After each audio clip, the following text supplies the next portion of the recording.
studies and visits and property checks, and also for the ranger departments too, just to give them an area where they could actually pull off a 700.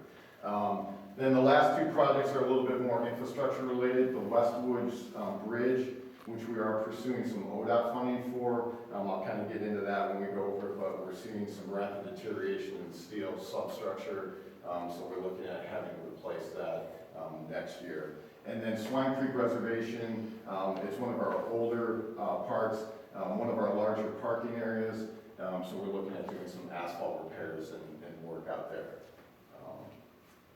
So Veterans Legacy Woods, Phase 2 pretty much encompasses the existing former clubhouse, which is the lodge now, developing an overall trail system that relates more to the park itself versus the former golf course, and then a Memorial Grove area that will relate to kind of the Phase 1 improvements in the plaza area for people to celebrate or have a memorial for loved ones or family members. We have some opportunities there with some tree plantings in an area where you could recognize people for a memorial. Just an overview, Veterans Legacy Woods was a former golf course. It's about 180 acres. We did a master plan in 2019 and 20, and then Phase 1 was actually developed and completed in early 2022 and was opened earlier this year. But Phase 1 pretty much encompassed reworking kind of the existing parking circulation, developing the areas up around the former clubhouse, putting in restrooms with flush toilets, pavilion area, a nature-based play area, and then an honor memorial for the different armed forces. So that was kind of the first phase, and now we're moving into kind of the second phase. Phase 2, we're really focusing in on, we've already started with some improvements to the HVAC system in the former clubhouse. This is kind of the existing conditions. There's a walkout basement area where we had kind of a drop ceiling that we're looking at as we go through the HVAC system. We're going to look at some kind of upgrades and basically overall look at how do we give this more of a kind of updated look and style to the shelter itself, the lodge. One of the main things we're looking at is just brightening it up. It's kind of darker wood, so some of the initial thoughts are we're looking at how do we go in maybe with some paint and color, kind of lighten things up. Also looking at some of the fixtures, how do we maybe update some of the lighting. Down in the walkout area where we had that drop ceiling, maybe taking a little bit more of a different kind of approach to that. That's going to be a little more park-like and kind of relating more to a lodge versus kind of a former golf course clubhouse. So this is some of the initial concepts. We're going to work through internally kind of the overall finish, color scheme, and material selection, and then our construction crew is going to do the majority of this work over the winter as we're finishing up the HVAC with the idea of being able to open the lodge up then for full use in 2023. The trail system, again, so we have kind of a few different things going on. So everything in red was the existing cart paths for the former golf course. Those related obviously to the trail corridors and more to a golf course. Phase 1 is kind of the orange trails. We did sort of an asphalt kind of loop trail system up closer to the main plaza area and the gathering space as you come out.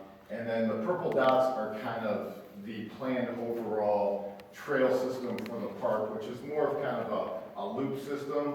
And I'll show you in another graphic, it's a little bit easier to read. But we kind of have a larger loop system. We're eliminating a lot of the interior cart path trails, and what that does is it kind of creates more, there's less fragmented habitat. From a natural resource management standpoint, what our biologists recommend is we're moving more towards reforesting this property. So again, rather than having forested areas all broken up by trails, we're creating kind of larger loop trails, which are also nicer just from a hiking standpoint, and sort of creating something that's more park-like versus the golf course. Having walked that, the elevations are pretty steep. So I'll skip kind of ahead. So yeah, it is a pretty good height. So we kind of have sort of this smaller loop, if you just want to take kind of a quick color, asphalt, strollers, you know, accessibility issues, you can do kind of a nice hike without getting into too much elevation.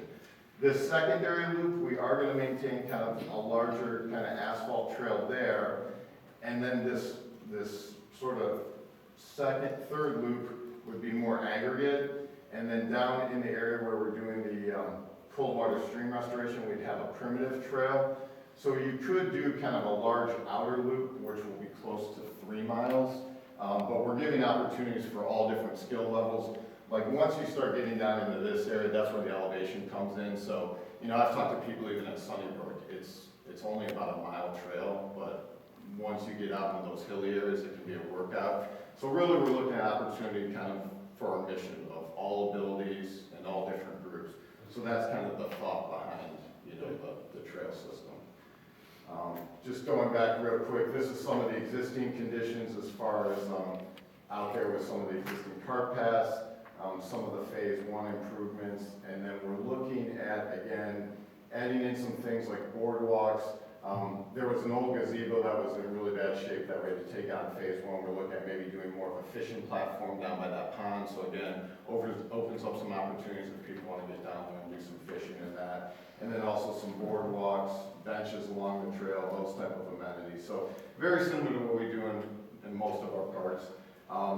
This project will be a combination of our construction crew doing more of the aggregate and primitive trails. We found them to be very skilled and successful at doing kind of those more sensitive areas with their crew. And then we would probably have to have a contractor do the asphalt trail. And this would be all planned for starting next spring. The last part of this project would be a memorial grove. So this was something that we've talked about throughout the master planning process was, since it is Veterans Legacy Woods, can we offer an opportunity to maybe have a little area where loved ones can, you know, memorialize or celebrate lives of loved ones that served in the military or armed forces. So the thought is kind of, as you come down this access, creating this memorial grove, there'd be about 21 trees, and then having a little area here where we could add, you know, little plaques, kind of like we do for our benches, where if somebody wants to purchase or sponsor a tree or a memorial for someone. So from a design standpoint, we're trying to create a space where you can kind of go down, have some benches, maybe spend some time to reflect, a little bit more of kind of a space for people just to go enjoy nature and have a little bit more of a quiet kind of reflective space. So that was kind of the thought there. We're looking at kind of trees that, again, you know, something along the lines of like a maple tree or something that's going to give kind of that overhead canopy and a little bit of feeling of kind of protection as you're on that little trail. And with kind of the circular shape kind of coming off that plaza, the idea is kind of creating that space there. So that's the initial ideas for the memorial. Holbrook Hollows, the South Franklin Street access. This is a project that we were able to secure approximately $400,000 in grant funding through the state capital budget. This is a really exciting project in my mind because we start to connect into a larger trail network. This is actually one of our parks located in the most densely populated area of the county. So roughly this park's within a 2-mile drive of about 60,000 people between Bainbridge and Cuyahoga County. And in this area, there is a trail going in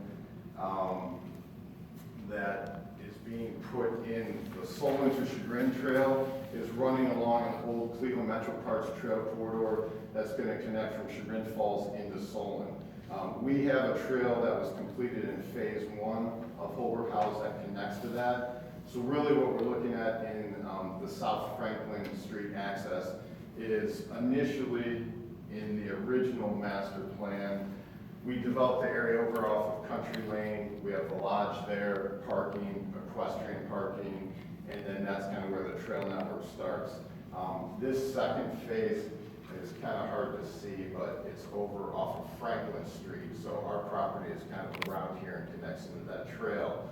But this was planned as kind of a secondary access point to the park. We're looking at parking for maybe 20 to 25 cars.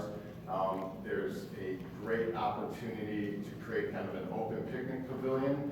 We do have access to water, so we're looking at doing flush toilets there, which again, we found park patrons really appreciate access to flush toilets and facilities. Plus, with its connection to a bike trail, it offers a point along the trail to pull people kind of into the park and experience some of the trails in the park. We would also be looking at doing a little